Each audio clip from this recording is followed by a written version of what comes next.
नमस्कार साथियों, आपके अपने YouTube परिवार पर एक बार पुनः आप सभी साथियों का बहुत बहुत स्वागत है। जैसा कि दोस्तों आपको पता होगा कि आपकी जो एग्जाम है इस बार अप्रैल के महीने में होने वाले हैं और दोस्तों NIOS स्टेट ओपन ने आपका टाइम टेबल भी जारी कर दिया है। तो दोस्तों मैथ का मैं आपके सामने बहुत ही शानदार मॉडल पेपर लेकर आ रहा हूं और मैं उम्मीद करता हूं साथियों कि आज के इस मॉडल पेपर में आपको 7 क्वेश्चन सिखाऊंगा और दोस्तों एग्जाम में इनमें से कोई भी क्वेश्चन लगेगा तो आपको पूरे नंबर मिलेंगे, क्योंकि यहां पर मैं आपको बहुत ही शानदार तरीका समझाने वाला हूं। साथियों मैं आप सभी साथियों से निवेदन करता हूं, अगर आप पहले बार हमारे चैनल पर विजिट कर रहे हैं तो बिल्कुल चैनल की सदस्यता जरूर ग्रहण कर लीजिएगा।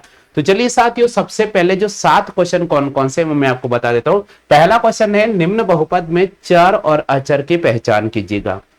दूसरा क्वेश्चन है निम्न बहुपद में 8x² वाई क्यूब में गुणांक ज्ञात करना। आपको x² और वाई क्यूब का गुणांक ज्ञात करना है, उसके बाद आपको x² और वाई क्यूब का गुणांक ज्ञात करना है, उसके बाद आपको वाई क्यूब का गुणांक ज्ञात करना है। तीसरा क्वेश्चन है निम्न में से एक पद, द्विपद और त्रिपद की आपको पहचान करनी है। इसी प्रकार चलते हैं साथियों, अगले क्वेश्चन की बात करते हैं। नेक्स्ट क्वेश्चन है हमारे पास में चौथा क्वेश्चन जो आपको स्क्रीन पे नजर आ रहा है उसमें क्या है। चौथा प्रश्न है साथियों, आपके पास में एक बहुपद समीकरण दे रखा है और उसका मान ज्ञात करना है। कहां पर? x बराबर 0 पर और x बराबर -1 पर। अभी मैं सारे क्वेश्चन आपको एक एक करके समझाऊंगा। पांचवा प्रश्न है निम्न बहुपद समीकरण का योग ज्ञात कीजिए, यानी आपको जो ये बहुपद समीकरण दे रखा है इन दोनों का आपको योग करना पड़ेगा। अगला है निम्न बहुपद समीकरण को गुणा करना है, यानी इन दोनों बहुपद समीकरण को गुणा करना है। तीसरा है, सातवां क्वेश्चन है भाग करना है। दोस्तों एग्जाम में बनने वाले इंपॉर्टेंट क्वेश्चन है, मैं आप सभी साथियों से निवेदन कर रहा हूं स्टेट ओपन की तैयारी करने वाले सभी साथियों के लिए ये वीडियो बहुत ही महत्वपूर्ण रहने वाला है। तो चलिए साथियों शुरू करते हैं पहला क्लास।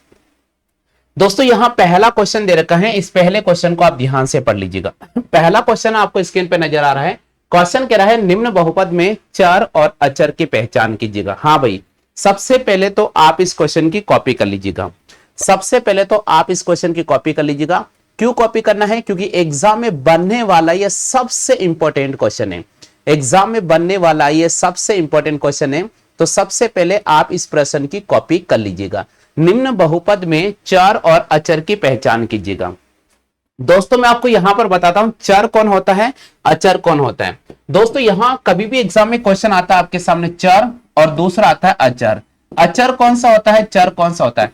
चर वो होता है साथियों x और y के पद में जो भी व्यंजक आपको दे रखा है वे चर होता है, और अचर वो होता है जो संख्यात्मक मान होता है। अचर वो होता है जो संख्यात्मक मान होता है। जो भी आपके सामने यहां संख्यात्मक मान नजर आ रहा है वह अचर होगा, और जो भी आपके x और y के रूप में कोई भी वैल्यू नजर आ रही है तो वो आपके सामने चर होगा। तो यहां अगर इस बहुपद की अगर मैं बात करता हूं तो इसके अंदर 2 और 5 ये एक संख्यात्मक मान है, इसलिए अचर होंगे। क्या होंगे साथियों? अचर होंगे। तो यहां पर मैं लिखूंगा 2 और 5, ये भैया अपने पास में क्या है? ये अपने पास में अचर है। क्या है भैया? अचर पद है। चर पद की बात करता हूं तो यहां पर x और y यहां पर चर पद है। हाँ भाई, सभी साथियों क्लियर हो चुका है? सभी साथियों क्लियर हो चुका है तो कमेंट बॉक्स में यस जरूर लिखिएगा। बिल्कुल कमेंट बॉक्स में यस लिख दीजिएगा। चलिए एक बार नोट करके मैं लिखवा देता हूं, साथियों यहां चर x वे y हैं, यहां अचर 2 वे 5 है। आप ऐसा लिख लीजिएगा। यहां चर x और y हैं और अचर की बात करते हैं तो 2 और 5 है। जो भी संख्यात्मक मान होंगे वो सारे के सारे अचर होंगे, और इसके अलावा x और y के रूप में जो भी आपको बहुपद नजर आ रहा है वो आपके पास में चर होगा। चलिए साथियों बात करते हैं प्रश्न संख्या 2 की। प्रश्न संख्या 2 क्या दे रखा है? प्रश्न संख्या 2 बोल रहा है निम्न बहुपद 8x² y³ में गुणांक ज्ञात करना है। गुणांक का मतलब क्या होता है? गुणांक का मतलब किस संख्या से गुणा हो रहा है, किस संख्या से गुणा हो रहा है। जैसे यहां पर पहला आपके सामने बोल रहा है x² और y³ का गुणांक ज्ञात करना है। दूसरा बोल रहा है आपके पास में x² का गुणांक ज्ञात करना है, और तीसरा बोल रहा है भैया y³ का गुणांक ज्ञात करना है। यानी यहां पर आपको 3 गुणांक ज्ञात करना है। नंबर 1 की बात करते हैं x² और y³ का गुणांक। नंबर 2 की बात करते हैं एक्स स्क्वायर का गुणांक, और नंबर 3 की बात करते हैं वाई क्यूब गुणांक। तो सबसे पहले अपन लिखेंगे 8 एक्स स्क्वायर वाई क्यूब में 8 एक्स स्क्वायर वाई क्यूब में एक्स स्क्वायर वाई क्यूब का गुणांक 8 होगा, का गुणांक 8 होगा। सभी साथियों को क्लियर समझ में आ गया है क्या? सभी साथियों क्लियर समझ में आ गया क्या? यहां देखो भैया कैसे किया मैंने, यहां बता रहा हूं। गुणांक का मतलब किस संख्या से गुणा हो रहा है। तो भैया यहां देखो आप एक्स स्क्वायर और वाई क्यूब कौन सी संख्या से गुणा हो रहा है, यहां पर ये 8 से गुणा हो रहा है, इसलिए एक्स स्क्वायर और वाई क्यूब का जो गुणांक होगा वो 8 होगा। ठीक है भैया, आगे चलते हैं। वापस मैंने लिखा 8 एक्स स्क्वायर वाई क्यूब में एक्स स्क्वायर का गुणांक में एक्स स्क्वायर का गुणांक। देखिए साथियों, इसकी अगर अपन बात करते हैं, दूसरा क्वेश्चन अपन अब सॉल्व करने जा रहे हैं कि 8 एक्स स्क्वायर वाई क्यूब में एक्स स्क्वायर का गुणांक क्या होगा। तो दोस्तों यहां देखिए एक्स स्क्वायर का गुणांक मुझे निकालना है, तो बची हुई संख्या कौन सी हो जाएगी, 8 और वाई क्यूब। तो मैं यहां लिखूंगा 8 वाई क्यूब। क्या जवाब होगा साथियों, 8 वाई क्यूब। बिल्कुल, एक्स स्क्वायर गुणांक 8 एक्स स्क्वायर वाई क्यूब में एक्स स्क्वायर गुणांक क्या है, 8 वाई क्यूब। क्या है भैया, 8 वाई क्यूब। क्लियर हो गया है। इसी प्रकार हमारे पास में तीसरा क्वेश्चन है। तीसरे क्वेश्चन की मैं बात करता हूं, तो यहां पर लिखा हुआ है 8 एक्स स्क्वायर वाई क्यूब में वाई क्यूब का गुणांक, वाई क्यूब का गुणांक क्या होगा भैया। यहां पर वाई क्यूब के गुणांक की बात करते हैं, तो आपको ये चेक करना होगा कि भैया वाई क्यूब कौन सी दो संख्या से मल्टीप्लाई हो रहा है, 8 एक्स स्क्वायर से। तो यहां मैं लिखूंगा 8 एक्स स्क्वायर। बिल्कुल, ये इस क्वेश्चन का सही जवाब होगा। बिल्कुल आप एक बार कॉपी कर लीजिएगा, बिल्कुल आप एक बार कॉपी कर लीजिएगा। यहां बोल रहा है साथियों, निम्न बहुपद 8 एक्स स्क्वायर वाई क्यूब में गुणांक ज्ञात कीजिएगा। तो आपको सभी को पता है 8 एक्स स्क्वायर वाई क्यूब में एक्स स्क्वायर वाई क्यूब का गुणांक होगा 8। इसी प्रकार दूसरा है 8 एक्स स्क्वायर वाई क्यूब में एक्स स्क्वायर का गुणांक होगा 8 y cube. 8 x square y cube में वाई क्यूब का गुणांक होगा 8 एक्स स्क्वायर। हाँ भैया, क्लियर हो चुका है। चलते हैं साथियों प्रश्न संख्या 3 की तरफ। तीसरा क्वेश्चन क्या कह रहा है। हाँ भैया, तीसरे क्वेश्चन की सबसे पहले आप एक बार कॉपी कर लीजिएगा। दोस्तों आप कॉपी करते जाइएगा, अपने नोट्स बनाते जाइएगा, क्योंकि अगर आप नोट्स बनाते हो तो आपको बहुत ज्यादा फायदा एग्जाम में मिलने वाला है। तो बिल्कुल आप अपने नोट्स बना लीजिएगा साथियों, बिल्कुल आप अपने नोट्स बना लीजिएगा, बिल्कुल आप अपने नोट्स बना लीजिएगा।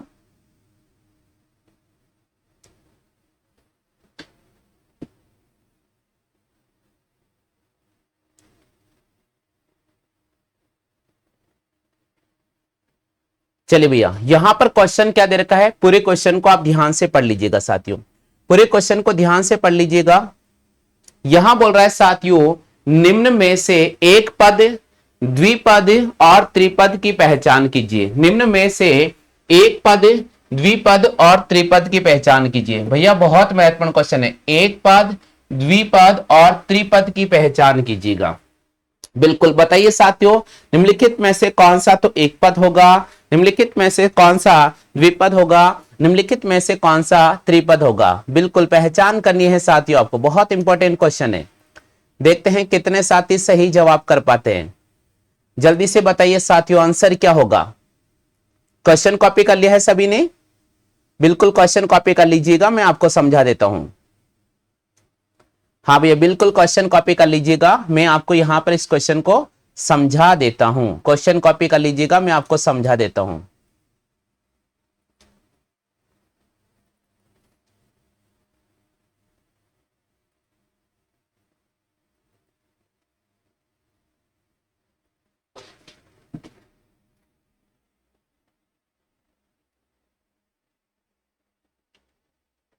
हाँ जी, पहला है एक्स क्यूब प्लस 3, पहला है एक्स क्यूब प्लस 3।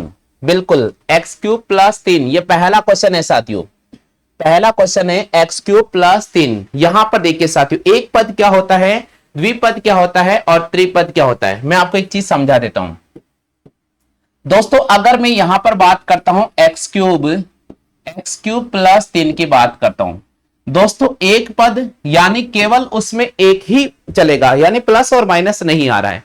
जैसे मैंने लिखा यहां पर x और y, ये अपने पास में एक पद है। क्यों? क्योंकि इनके मध्य किसी प्रकार का कोई भी सिंबल का इस्तेमाल नहीं किया जा रहा है। अब यहां पर बात करते हैं तो इसमें देखिए साथियों पहला पद और ये देखिए साथियों दूसरा पद, तो ये हमारे पास में है द्विपद। ये हमारे पास में क्या है साथियों? ये हमारे पास में आ गया द्विपद। क्लियर हो चुका है? हो गया क्लियर? चलो इसकी बात करते हैं, ये दूसरे की बात करते हैं। यहां लिखा गया एक्स क्यूब और वाई क्यूब, क्या इन दोनों के मध्य कोई चिन्ह है? क्या इन दोनों के मध्य कोई चिन्ह है? क्या नहीं है? तो नहीं है तो ये एक पद हो जाएगा। नहीं है तो ये एक पद हो जाएगा। क्या हो जाएगा? एक पद। इसी प्रकार अगर इसकी बात करते हैं, देखिए साथियों इसकी बात करते हैं तो मैंने आपके सामने लिखा है 2y² प्लस 3yz और प्लस z²। इसकी मैं बात करता हूं। देखिए साथियों यहां सिंबल का इस्तेमाल हो रहा है, यहां चिन्ह का इस्तेमाल हो रहा है। 2y² फिर आपके पास में प्लस आ रहा है, 3yz फिर आपके पास प्लस आ रहा है। तो एक पद, दो पद और तीन पद, तो ये मेरे पास में क्या होगा? ये मेरे पास में हो जाएगा त्रिपद। ये मेरे पास में हो जाएगा त्रिपद। आप सभी साथियों को उम्मीद तो करता हूं क्लियर हो गया होगा। आप सभी साथियों के उम्मीद तो करता हूं क्लियर हो गया होगा। हाँ भैया जल्दी से बताइए, आप सभी क्लियर हो चुका है? आप सभी साथियों क्लियर हो चुका है क्या? यस लिखो जल्दी से यस लिखिएगा। बिल्कुल, चलिए भैया आगे चलते हैं प्रश्न संख्या 4 की तरफ। हाँ भैया चौथा क्वेश्चन क्या कह रहा है, समझने का प्रयास कीजिए। ये क्वेश्चन बहुत इंपॉर्टेंट है। पिछले साल जब पेपर हुआ था तब इसी प्रकार का एक क्वेश्चन एग्जाम में पूछा गया था और मुझे विश्वास है कि इस बार भी इस प्रकार का क्वेश्चन पूछा जाएगा, तो समझने का प्रयास कीजिए। यहां बहुपद समीकरण दे रखा है x² प्लस 2x माइनस 1 बराबर, इसको अपन 0 मानेंगे। सबसे पहले जो भी आपके सामने बहुपद समीकरण दे रखा है उसको मैंने x² प्लस 2x माइनस 1 बराबर 0 लिखा। अब इसका मान ज्ञात करना, x बराबर 0 और x बराबर -1। तो सबसे पहले इसको मैं समीकरण नंबर 1 दूंगा। मैं लिखूंगा समीकरण 1 में x बराबर 0 रखने पर, समीकरण 1 में x बराबर 0 रखने पर, क्यों रख रहे हैं 0? ऐसा क्या कारण है? ऐसा इसलिए है साथियों क्योंकि खुद बोला है कि x बराबर एक बार आपको 0 रखना है और x बराबर एक बार आपको -1 रखना है। तो मैं यहां लिखूंगा f, यहां 0 लिखूंगा साथियों बराबर x² प्लस 2x माइनस का x। तो यहां 0 लिखने पर हमारे पास हो जाएगा 0, x की वैल्यू 0 का स्क्वायर प्लस 2 इंटू 0 -1, तो ये भी 0 हो जाएगा। 2 को 0 से गुणा करेंगे 0 हो जाएगा -1 और इस पूरे का आंसर हो जाएगा -1। कितना हो जाएगा? -1। चलिए आ गया भाई सभी को? हाँ भैया जी सभी को क्लियर आ गया है? चलते हैं आगे। अब दोस्तों अपन लिखेंगे समीकरण 1 में x बराबर -1 रखने पर, समीकरण 1 में x बराबर -1 रखने पर, चलो भाई यहां इक्वेशन जो दे रखा उसे आप लिखिएगा। बहुपद समीकरण है x² प्लस 2x और -1। x बराबर क्या रखेंगे? -1। तो मैं लिखूंगा साथियों f-1 बराबर, जहां x नजर आ रहा है वह -1 लिखना है, जहां x नजर आ रहा है वह -1 रखना है। -1 का स्क्वायर होता है +1, प्लस 2 को माइनस से गुणा करने पर हमारे पास आ जाएगा -2 और ये हो जाएगा -1। इनको जोड़ेंगे 1 और -3। ठीक है भैया, यहां से 1 में से 3 गया तो आ जाएगा -2। कितना आ जाएगा? -2। तो ये पहला जवाब है और ये आपके पास में दूसरा जवाब है। मैं उम्मीद तो करता हूं सभी साथियों को अच्छी तरह से समझ में आ गया होगा। अगर आप कॉपी करना चाहते हो तो कॉपी कर लीजिएगा। वीडियो को कम से कम 1 से 2 बार डेली वॉच करें, तब जाकर आपके अच्छे मार्क्स भी आएंगे और आपका धीरे धीरे कंसेप्ट भी क्लियर हो जाएगा। चलते हैं साथियों नेक्स्ट क्वेश्चन की तरफ। पांचवा क्वेश्चन जो कि आपको स्क्रीन पे नजर आ रहा है, आपको कह रहा है कि योग ज्ञात करना है। क्या ज्ञात करना है? योग ज्ञात करना है, यानी इसको और इसको जोड़ना पड़ेगा। जोड़ना बहुत आसान है, आपने बचपन में भी सीखा होगा कि संख्यात्मक मान को तो आप जोड़ना जानते होंगे। जैसे 1 में 2 जोड़ना है तो 3 हो जाता है, लेकिन अगर बहुपद समीकरण आता है तो कैसे जोड़ेंगे, वो तरीका मैं आपको यहां सिखा रहा हूं। याद रखना साथियों, एक्स स्क्वायर के साथ एक्स स्क्वायर जुड़ेगा। याद रखना साथियों, वाई स्क्वायर के साथ वाई स्क्वायर जुड़ेगा। याद रखना साथियों, एक्स के साथ एक्स ही जुड़ेगा और वाई के साथ वाई जुड़ेगा, संख्यात्मक मान अलग ही जुड़ेंगे। ठीक है भैया, ये आप याद रखना। तो अगर मैं इसकी बात करता हूं तो यहां पर लिखा हुआ है माइनस का 3x और प्लस का 4, इसको मैंने ब्रैकेट में लिखा, फिर दोनों को जोड़ना इसलिए प्लस का सिंबल लगाया।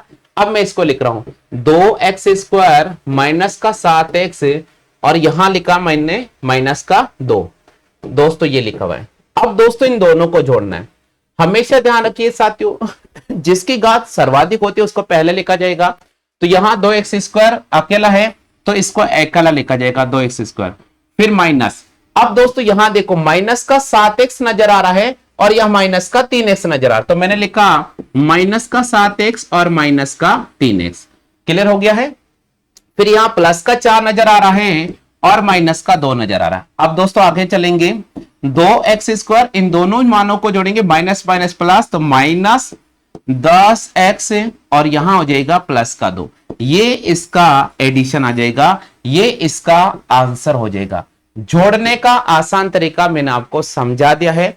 मैं उम्मीद तो करता हूं आप सभी साथियों को जोड़ने का तरीका समझ में आ गया होगा। चलते हैं साथियों अब नेक्स्ट क्वेश्चन की तरफ। चलते हैं साथियों नेक्स्ट क्वेश्चन की तरफ। हाँ भैया, अगला क्वेश्चन है गुणा करना है। चलो भाई, अब गुणा करना भी मैं आपको सिखा देता हूं। यहां लिखा हुआ है 2x माइनस 3 प्लस x, इसको किससे गुणा करना है, इसको 1 माइनस x से गुणा करना है। बहुत आसान है साथियों। गुणा कैसे करते हैं, गुणा करने का तरीका देखो, पहले इस एक को इससे गुणा करेंगे, इस एक को अपन इससे गुणा करेंगे और इस एक को अपन इससे गुणा करेंगे। तो दोस्तों देखिएगा, एक जब 2x से गुणा होगा तो 2x ही आएगा, माइनस एक जब 3 से गुणा होगा तो माइनस का 3 ही आएगा, एक जब x से गुणा होगा तो x का x ही रहेगा। ये पहला कंप्लीट हो गया। अब बारी है साथियों दूसरे की, अब बारी है साथियों दूसरे की। अब दूसरा इससे गुणा होगा, दूसरा इससे गुणा होगा और दूसरा इससे गुणा होगा। तो दोस्तों यहां चिन्ह है माइनस, तो माइनस 2x को x से गुणा करेंगे तो 2x स्क्वायर, 2x को x से गुणा करेंगे तो 2x स्क्वायर, माइनस आएगा। ये माइनस है और ये माइनस है तो माइनस माइनस प्लस हो जाएगा, ये हो जाएगा 3x।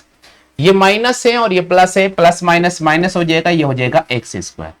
क्लियर हो गया भैया। अब दोस्तों देखिए, यहां 2x स्क्वायर माइनस का है और यहां x स्क्वायर माइनस का है, तो मेरे पास हो जाएगा माइनस का 3x स्क्वायर। यहां 2x प्लस का है और यहां 3x प्लस का है, 2 और 3 5x, तो मेरे पास हो जाएगा 5x। अच्छा, एक x ये भी है तो हमारे पास हो जाएगा 6x। कितना हो जाएगा, 6x। बचा क्या हमारे पास में, बचा केवल यहां से 3, तो ये हो जाएगा माइनस का 3। इस प्रकार आपको इसको गुणा करना था, तो इसका फाइनल आंसर ये आपको प्राप्त हो चुका है। हाँ भाई, सभी को गुणा करना आ गया है। जोड़ने का तरीका मैंने आपको सिखाया है, गुणा करने का तरीका मैंने आपको सिखाया है। अब अगले क्वेश्चन में हम भाग करने का तरीका सीखेंगे। चलिए भैया, अब हम सीखने जा रहे हैं भाग करने का तरीका। भाग कैसे करेंगे, यहां देखिए साथियों, आपको लिखा है 25x क्यूब और y क्यूब, इसमें डिवाइड करना है 5x स्क्वायर और y का। देखो साथियों, यहां देखो, यहां x की पावर 3 है और यहां x की पावर 2 है, इसका मतलब इन 3 से ये 2 कट गया है, एक x ऊपर बचेगा।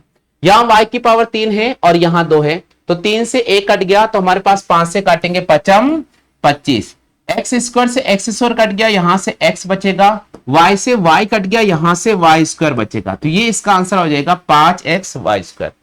उम्मीद तो करता हूं साथियों वीडियो आपको बहुत पसंद आया होगा। डेली आपको वीडियो मिलेगा, चैनल के सदस्यता जरूर ग्रहण करें। रेगुलर आप वॉच करोगे तो बहुत कुछ सीखोगे, क्लास में आकर अगर चले जाओगे तो कुछ भी नहीं सीख पाओगे। अगर आपको स्टडी मटेरियल चाहिए तो नीचे दिए गए व्हाट्सएप नंबर पे आप संपर्क कर सकते हैं। फिलहाल क्लास में इतना ही साथियों, जय हिंद, वंदे मातरम।